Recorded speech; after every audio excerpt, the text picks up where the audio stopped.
Welcome to Politics for Happy People. I'm Ashley Vaughn, and I'm here with Joseph Backholm. And today we are going to update everybody on the bathroom situation that we have been following here in North Carolina. And we are also going to talk about a recent veto override that advances school choice in North Carolina. A tax credit situation, which might even be more exciting than a bathroom situation, actually. I don't know. Which is more exciting? Bathroom policies or tax credits? They're Actually, both both of them. very exciting, Joseph. Both good developments, and that's what we're committed to doing here on Politics for Happy People. And is make the benign and make the boring thrilling. It is, though, and we're going to help people understand why they should care about these things. Totally. And why we need to advance good policy here in North Carolina. That's exactly right. But before we get to that, I've got something else that you should definitely care about, Ashley. Okay. What is it? This is very exciting. And it filed this also under the category maybe interesting, but not that deep, although it could be deep. Plans released for a $16 billion mile-long ship capable of carrying 80,000 people. Ashley, I'll give you some more details here. Okay. They refer to this as the Freedom Ship that would be home to about 50,000 people with space for 10,000 tourists and 20,000 crew members. So that's your 80,000 total people. Envisioned as a permanently mobile city at sea, designed for long-term residents rather than short-term travel. So for those of you who love cruise liners, here's your cruise line home. Although I know people kind of live on cruise. I've heard of people who retire to cruise ships because they've decided it's cheaper. That's crazy. As the currently envisioned, but the current cruise liners are like they are rowboats compared to what is being described here, a mile long. Right? Okay, I have so many questions. Are you ready for Let my me finish the questions? description. Okay, go. Let me finish the description, then Okay, ask go. all of your questions. Okay, go. The ship would be about 8 times the size of the current largest ship in the world, which is the Royal Caribbean's Icons of the Sea. The plans include a 15,000-seat stadium, schools, colleges, shops, clubs, a water park, a music hall, museums, parks, and more. It would be run on nuclear power. It would be too large to dock and would remain in international waters. Freedom Cruise International says it would go around the world every 2 to 3 years. You in or out, Ashley? Oh, I'm out. I'm out in the most hardcore way. No? No, thank you. Dystopian floating What are you talking ship. about? Dystopian. It's like permanent vacation. Everything is paid for. You know, your life is contained. Why don't you like it? It sounds like a nightmare. It sounds like a nightmare. Have you ever done like Okay. a normal cruise? Oh, no. You won't find me there either. So you might be the wrong person to ask. If you're already like paranoid of just cruise ships No, in but general, this is way. this is not I'm fun not for you. paranoid. I just prefer land. Okay, I don't need to go out to sea. I just don't. Okay.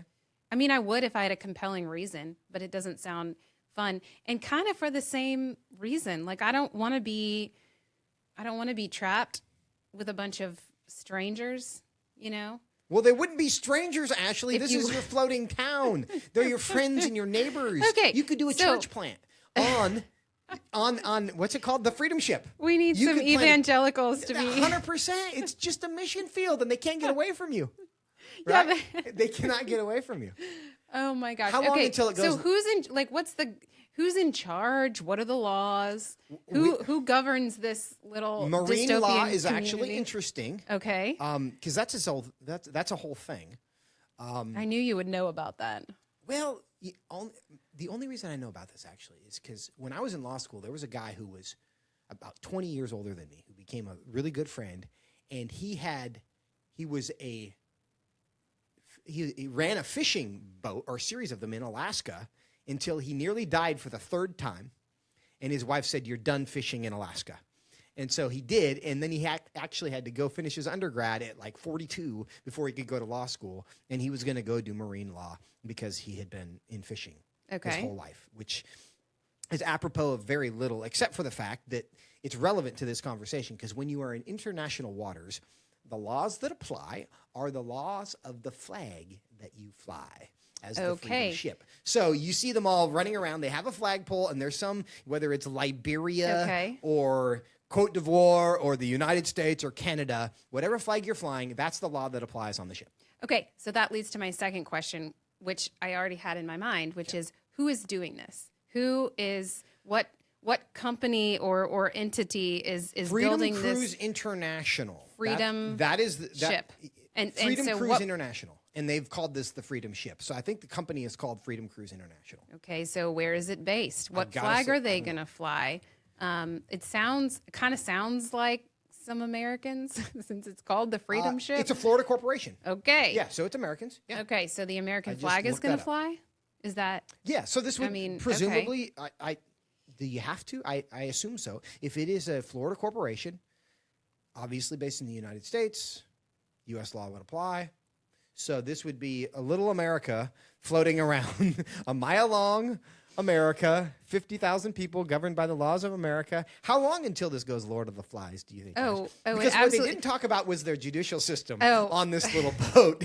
And their, do you have a court system and law enforcement and cops? Exactly. It definitely sounds like a recipe for some really socially toxic situations at the very least, but also some really sticky, potentially criminal situation. Like, what do you do when something comes up? Like, Or it could be utopia. and you're stuck there. Or it could be utopia. If everybody is Okay. kind and they just treat each other well and you just sail.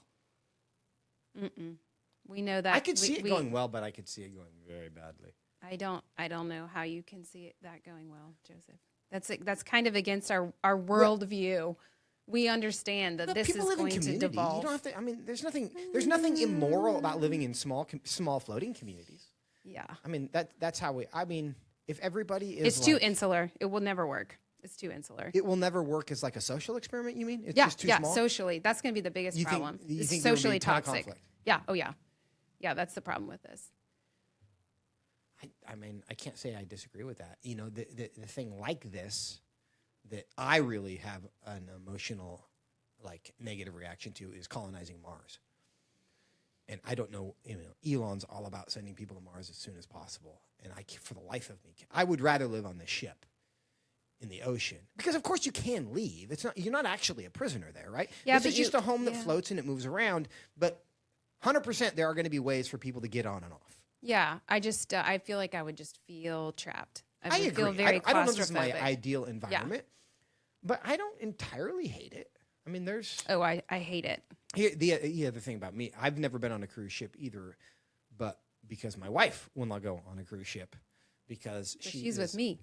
Well, no, she's not with you in the same way. She's just prone to motion sickness, and Oh. so she does not want to take the risk of having good our reason. 7-9 day vacation or whatever that is just spent nauseous. And Yeah. I, as somebody who has been very nauseous on fishing vessels, I'm sympathetic to the concern. So I've never pushed the issue. So I've never been on a cruise. So I don't know.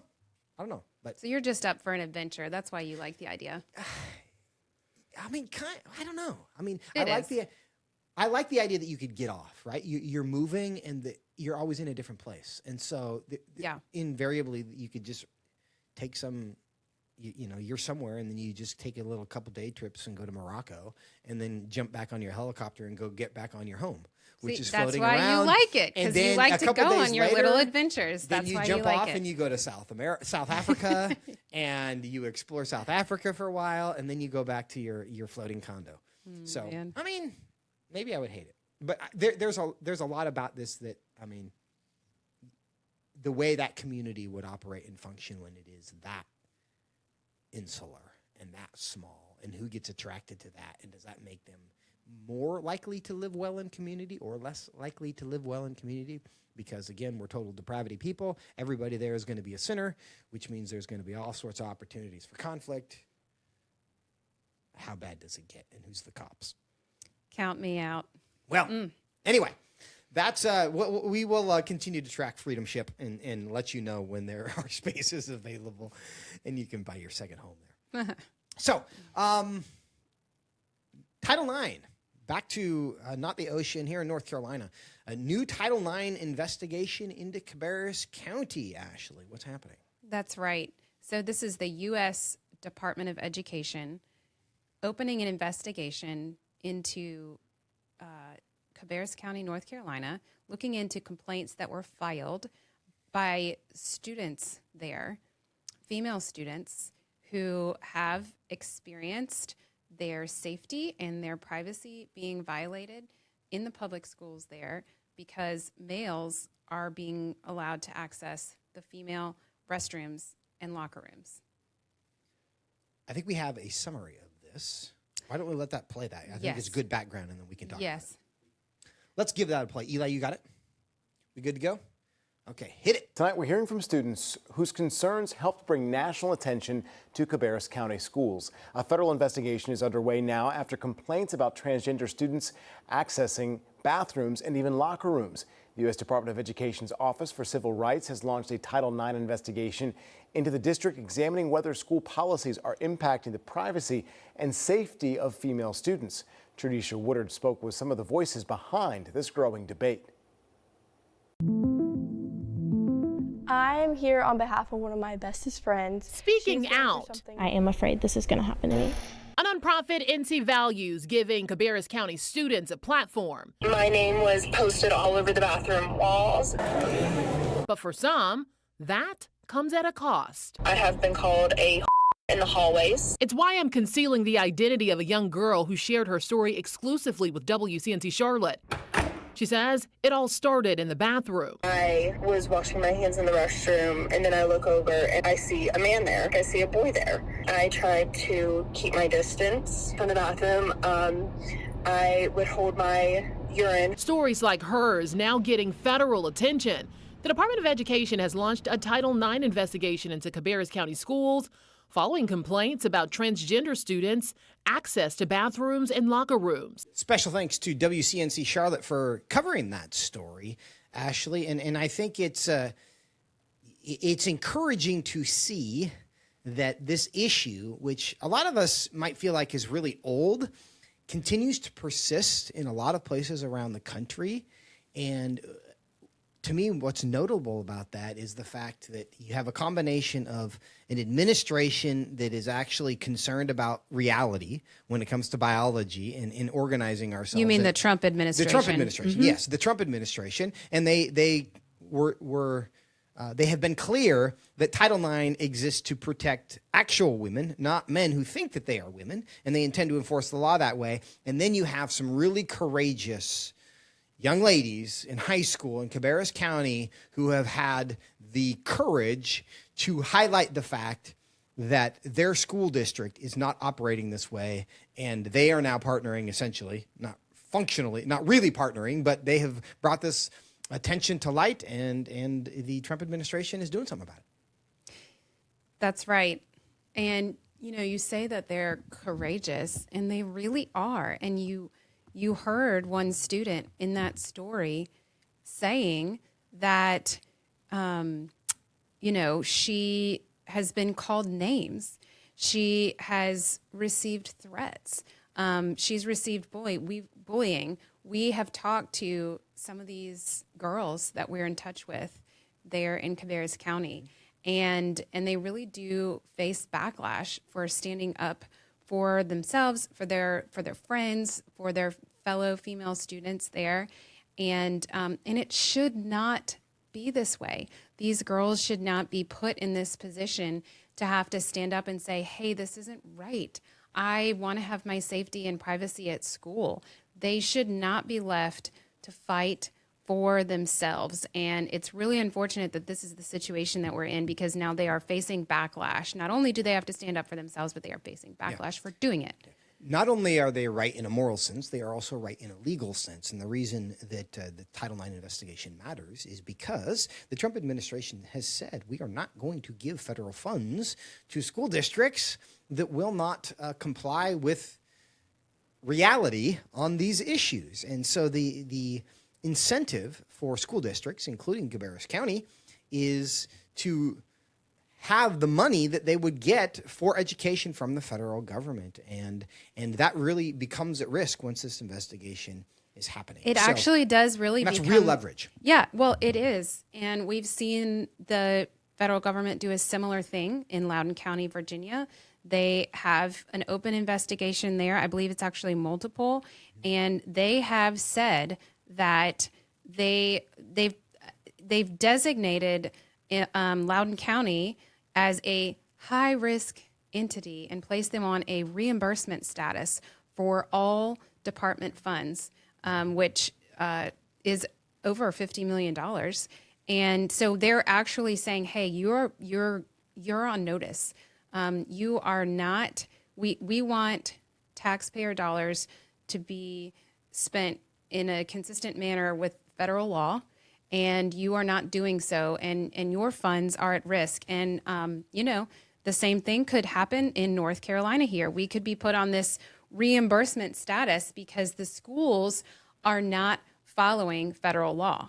And Loudoun County probably got priority attention from the federal government because that was kind of ground zero for this war between parents and the education bureaucracy. A long history there. There's a lot of history there of boys sadly actually sexually assaulting girls at school, in the locker rooms, of the parents who complained being referred to by the past administration as domestic terrorists, and the parents being investigated by law enforcement rather than the schools themselves. So Loudoun County is kind of ground zero for this conflict between parents and the education system. So they did get that attention. As you just highlighted there, the Trump administration has found them to be in violation, and now their money is at risk. And now that attention is being focused, turned to perhaps Cabarrus County, and they should be concerned. But those of us who care about truth, goodness, and beauty, and the safety of young ladies should be very excited about that. And we hope that pressure will lead those who are resistant to biological reality to just come into alignment with and create a better system, a better environment for the young ladies in that school district. And so it's not resolved yet, but it's a good development for the students. It is a good development. And this was something that President Trump, he released an executive order defining male and female by biology and reserving female private spaces for biological females only at the very beginning of his current administration, at the very beginning. And there is money coming from the federal government into these schools, and so they do have, authority over them as well. And it's interesting how we've had multiple of our congressmen in this state, Representative McDowell and Representative Harris. And this is this actually Mark Harris's district in Cabarrus County? I mean, he's kind of in that neighborhood. That county is split exactly by the two of them, Congressman McDowell and Harris. Okay. Yes. Great. So they both have. They've both been involved. They've both been involved, and they've both had many statements on their social media and from their offices saying this is not okay. Yeah. And really, Representative McDowell wrote a letter to the Department of Education saying, "Hey, you need to look into this," and that is why this has happened. Right. That is why this investigation is happening. And so, yeah, I mean, it's great to see our congressman standing up for these girls, and it's really unfortunate that the school board is not doing so. Yeah. Well, and about that, right? We know that polling on this issue is very much in our favor, whether it's 70-30, 80-20. Most Americans believe that boys and girls are different. You can't become the other, and that we need to organize ourselves that way. So politically, it's actually very helpful for those who get involved, whether it's Mark Harris or Addison McDowell or the Trump administration, to take the position of the young ladies in these cases. But the reason there's a conflict at all is because the minority, the super minority on this issue, kind of the far left activists, they are disproportionately represented in the education bureaucracy. And that's what we're encountering here is you have different school districts. And Cabarrus County is by no means the only school district that struggles with this. But you have the activists, you have the true believers inside the education system who will defy, as long as they can, be holdouts on behalf of the of gender ideology, their understanding of gender ideology, I guess. And so they will insist that, no, we're going to live in a world where you can be whatever you want, even if it's against the law, even if it threatens our money, and if nobody enforces it. They really do have to be forced to comply because they are real believers. So the public generally thinks one thing, but the hardcore activists are overrepresented in the education system, and that's why Loudoun County, Cabarrus County, you're going to see Mecklenburg County. I think we have some examples there as well, where it's not going to go away immediately because the true believers are embedded in the school systems in a lot of these blue cities all over the country. So I expect this to not be the last Title IX investigation that's opened. But one other good story, kind of federal-local partnership that I want to cover in the remainder of our time here. Okay. We've moved from bathroom policy, which is thrilling. Now we're going to talk about thrilling tax credits. And it really is, though, and I say that tongue-in-cheek, but I think we should all be super excited about this. And if you are tempted to tune out because I said the term tax credits, do not, because this is really good for your family and every child that you know in America. Because, Ashley, the background here very quickly is the big, beautiful bill that was passed by Congress last year contained, among many things, a provision that would allow taxpayers to deduct $1,700 per individual from the bottom line of your tax bill for contributions made to private education scholarships. And this is it's not a tax deduction, it's a tax credit. So whatever your tax bill is, you owe the IRS, $15,000 this year, you just subtract $1,700 if you make these contributions. And there's layers to how this is going to be implemented, but tell me if I'm going to be able to simplify this in a way that people understand. But scholarship granting organizations are going to be established throughout the country, and they are going to be able to give money to homeschool situations, to private schools, including Christian schools, schools that you and I are connected with, that we have people we love who work there, who go to school there. These are run by churches in many cases because the Trump administration is not discriminating based on your religious affiliation. And there's a string of Supreme Court cases that now say that you cannot. So if you're out there pounding your hand on the desk about separation of church and state, you've already lost that argument legally, right? You cannot discriminate on the basis of religion, which is why this is such a good opportunity for school choice. And so these school scholarship granting organizations will be funded by contributions from people like you and I. We will make contributions that is deductible from our tax bill, and then those funds can be used to give scholarships to any kind of school arrangement around the country. So this is essentially an incentive from the federal government for taxpayers to make school choice more available. Now, what's the local angle on this? When they pass this in the big, beautiful bill, states have to opt in. And North Carolina has now opted in, right? We have, yes. Finally. Yeah. Finally. It wasn't simple. It wasn't simple. We had to override the governor's veto of this bill, which was passed, was it last year? It was last year. Yeah. Last year. Why do you think he vetoed this? Well, because he's a Democrat and he has to be against anything even remotely close to school choice. And you say that so cynically.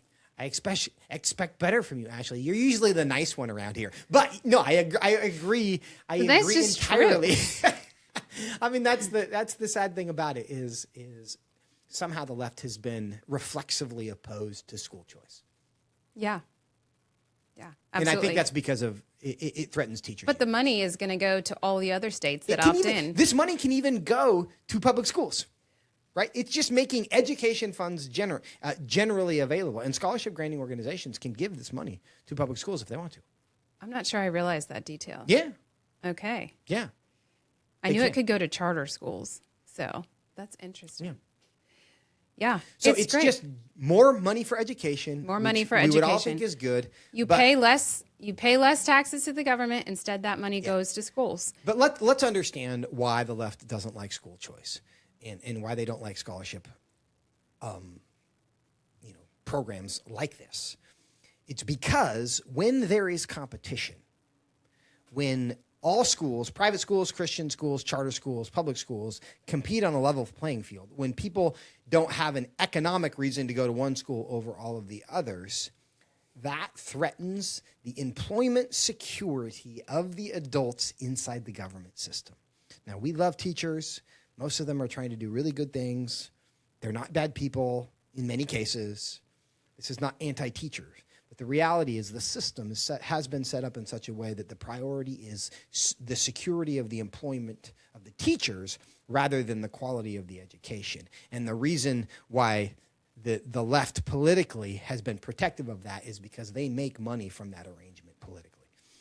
And they get the kickbacks from the teachers' unions to provide the security of that employment historically. That's how that's operated. So when public schools see a reduction in enrollment because students find a school they like better, they just see that as jobs lost.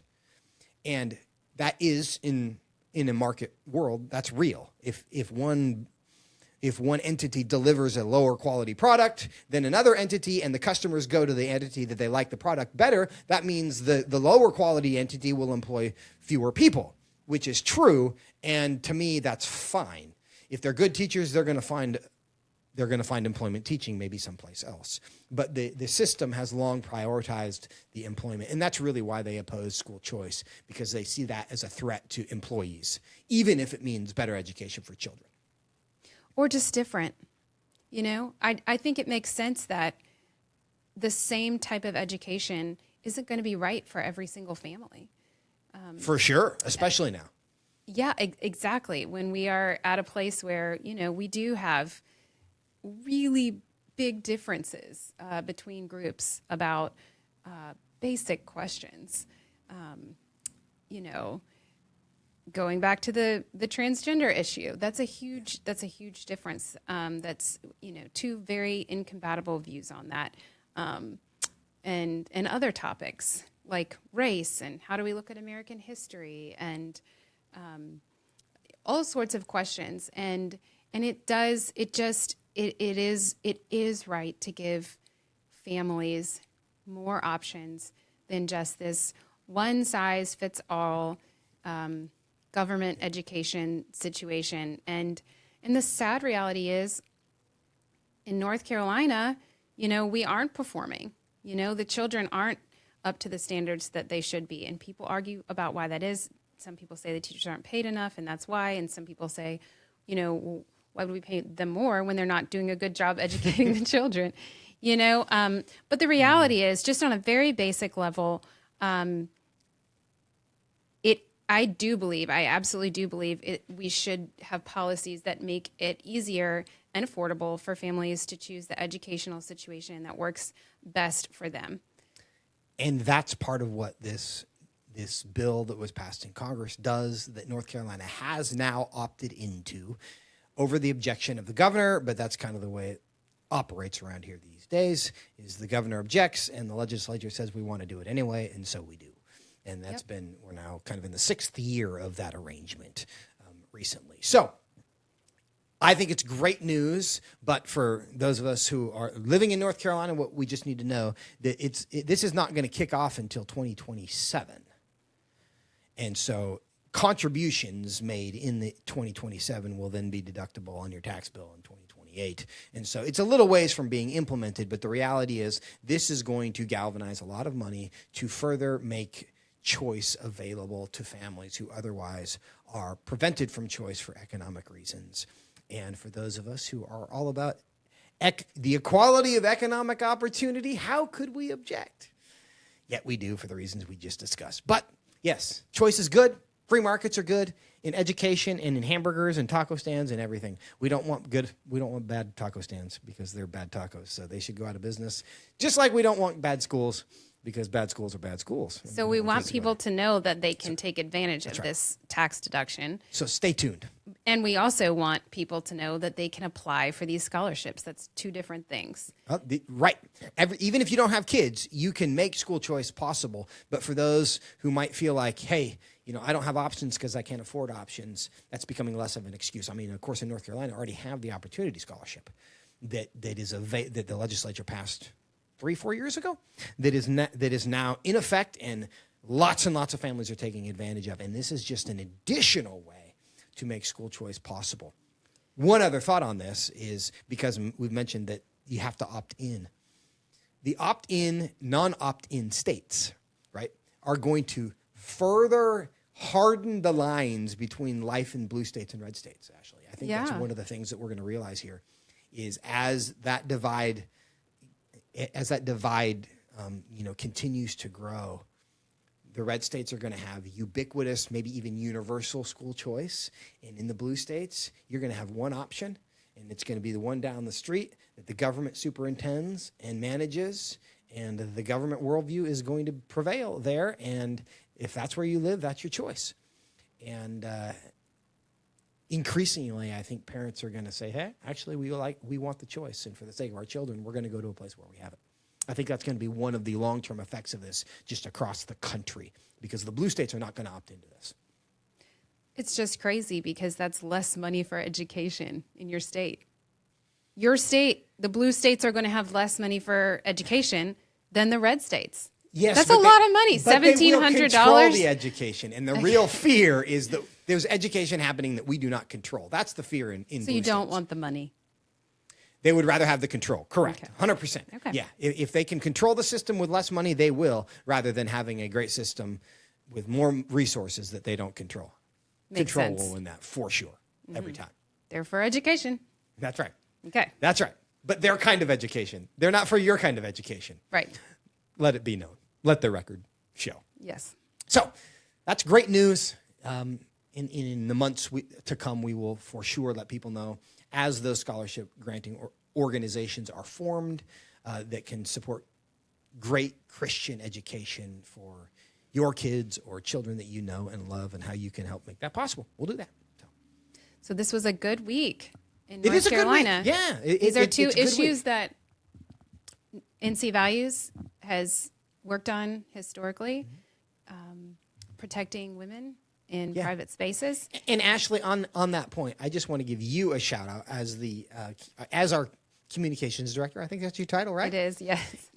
The fact that the news knows about it, and Addison McDowell knows about it, and Mark Harris knows about it, and the Trump administration now knows about it, is because you went and got those stories and told the stories, and people became aware of it. And so, great work. They're compelling stories. We were the conduit, but it really is. It is the girls who were brave. Well, it's a So, team. They have to be willing to, and you handed them the platform so that they could be heard, and then we have good people in elected office who are responding to that. And so it's all teamwork. Teamwork makes the dream work. Yeah. So thank you, Ashley. Yeah. Thank you. And thank you, friends, for joining us here on Politics for Happy People. Enjoyed having you with us for the conversation. Reminder that there are new episodes every Tuesday and Friday, so make sure you look for the next one, like and subscribe wherever you have found this one. We'll see you next time on Politics for Happy People.